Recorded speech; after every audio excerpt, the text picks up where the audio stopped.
পাইলটকে নিয়ে আসা হলো। পাইলটকে তারা ডেড বডি হিসেবে তাদের কাছ থেকে ওইভাবে তারা র্যাপিং বা অন্যভাবে কোনো নিয়ে আসে নাই, একটা অ্যাম্বুলেন্সে করে নিয়ে এসেছিল।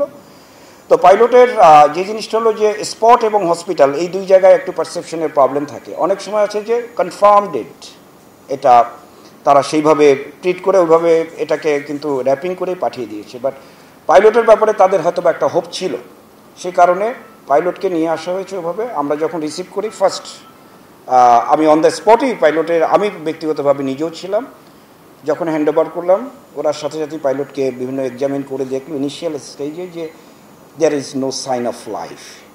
ইভেন মেডিকেল প্রোটোকল অনুযায়ী আমাদের তাকে যে সিপিআর বলি আমরা এবং আদার লাইফ সেভিং যে মেজার্স এটা দিতে হয়।